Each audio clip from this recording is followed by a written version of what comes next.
some people are naturally mischievous, very, very mischievous. And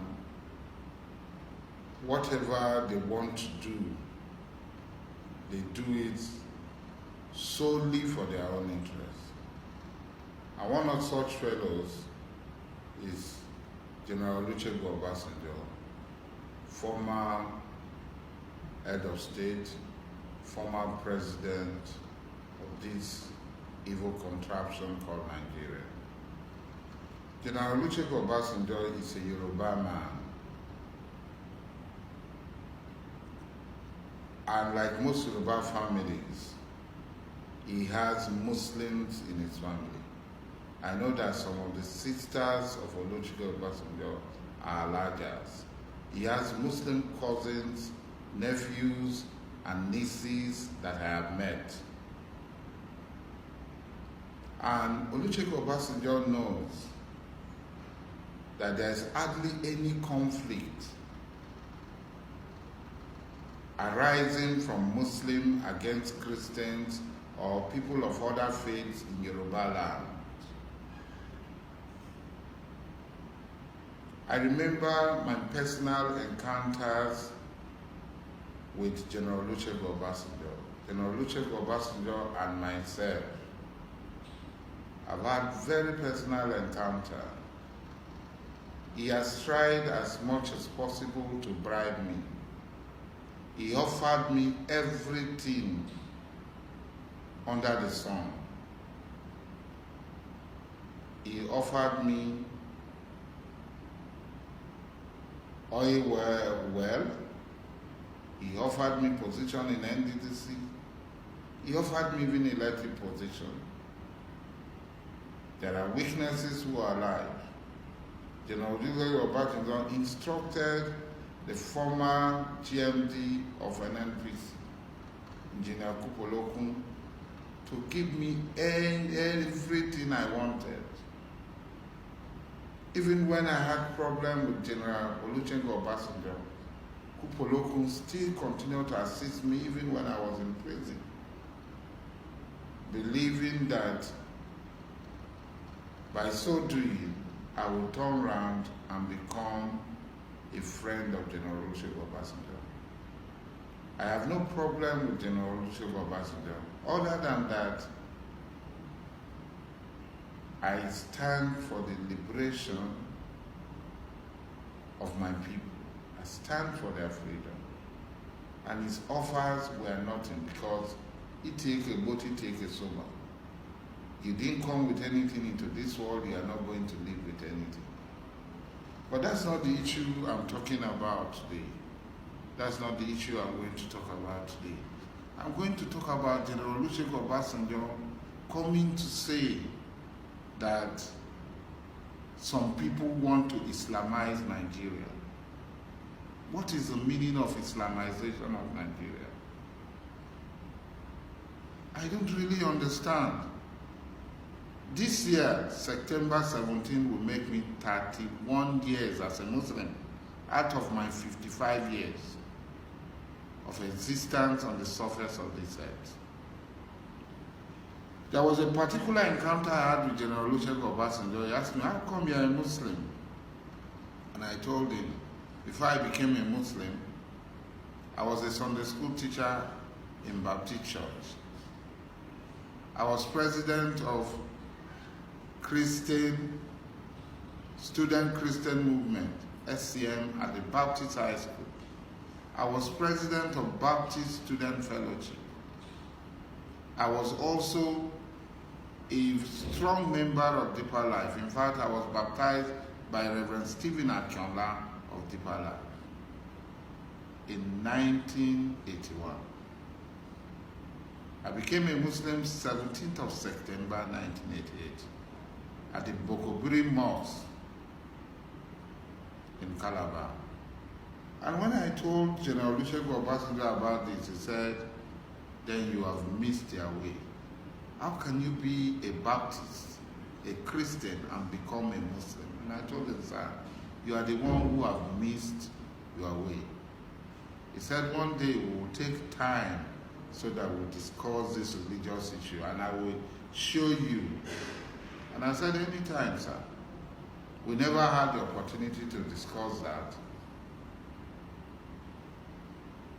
until I came out from prison. He was no longer president. In that period, after that, General Obasanjo bundled me into prison, put me under underground cell. I was alive, but was buried alive. In solitary confinement, I stayed 10 months, 11 days in that detention center at the SSS headquarters. After going through 8 different detention centers in a space of 2 years. Obasanjo really wanted me to go gagas, to be mad, to be mental, to become colo, but he never succeeded. The only thing he succeeded in doing to me is my epileptic high side now. Now, I ask the question, what is Islamization? General Olusegun Obasanjo have Muslims in his family, and he relates with them very well. Have they Islamized him? He has Muslim in Owu. The last time I checked, the Oba of Owu is a Muslim. And Olusegun Obasanjo is the Balogun of Owu land. Has he been Islamized? I know that in Abeokuta, where he comes from, there are prominent Muslims. Have they Islamized him? Now, there's a difference between Fulanization and Islam. I have never accepted that Usman Danfodio led an Islamic jihad, no. Because Usman Danfodio attacked Gobri, which was a Muslim state, and dispossessed them of their leadership. They attacked Kano, they attacked Zamfara, they attacked all the Abe Emirates, which were all Muslim states. They attacked Kano and Borno, which was a Muslim state. The Prophet of Islam said,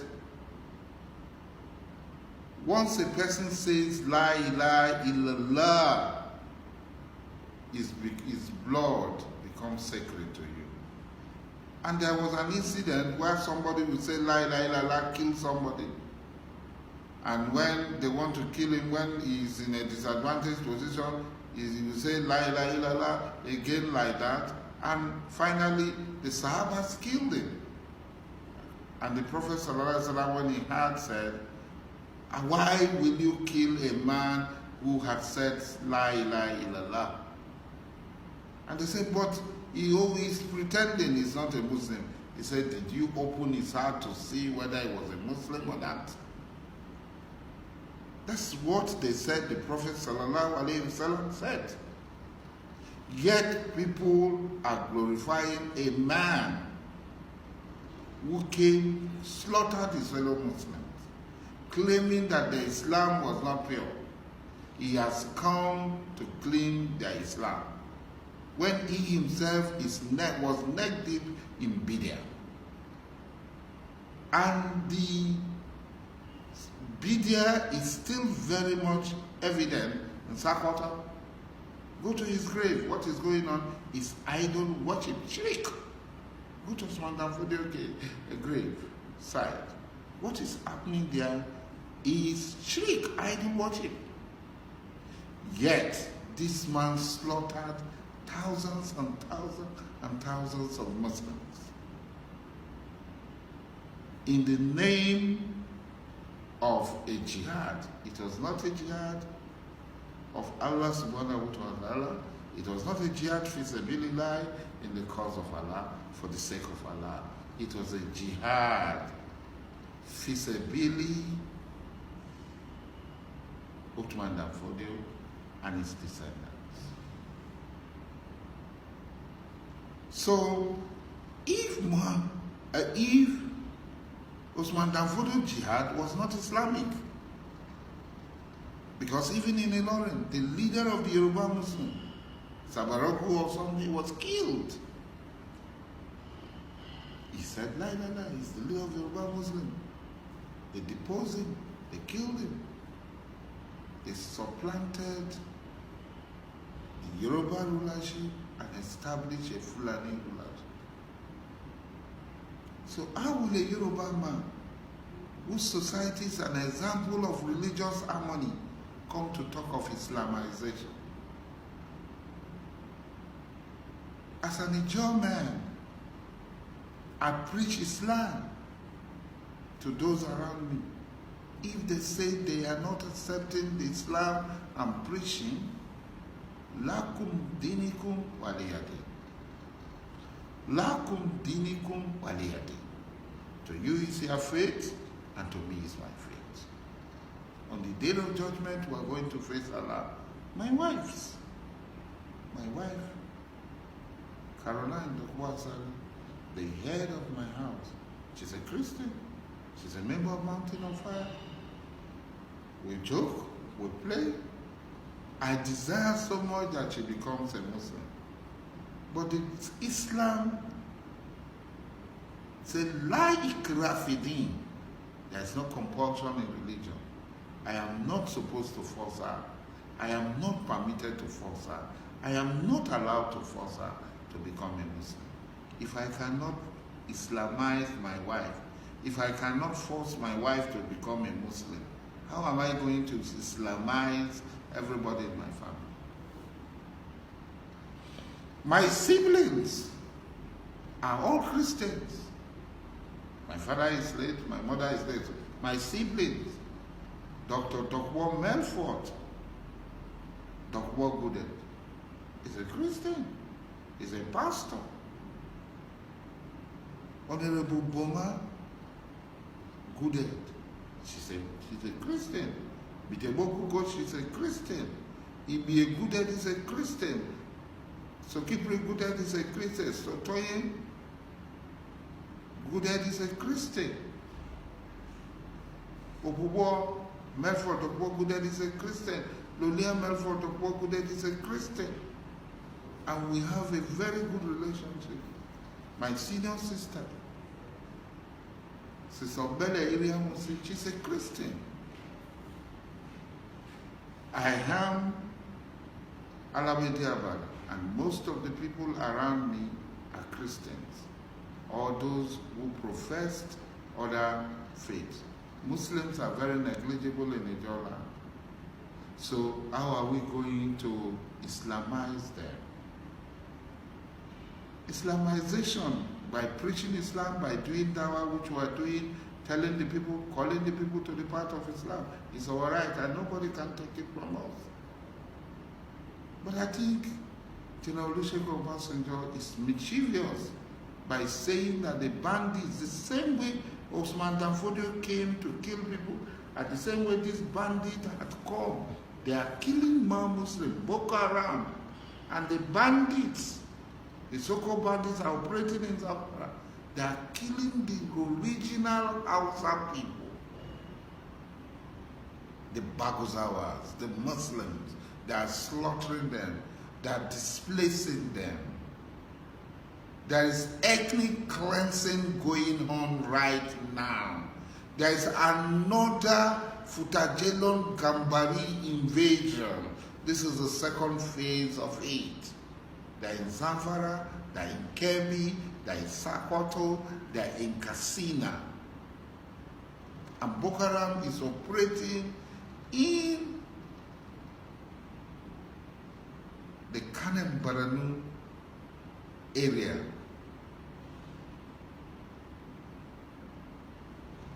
Instead of Olusegun Obasanjo to call all of us, the indigenous people, to join hands together and to defend ourselves, he is talking about Islamization that does not exist.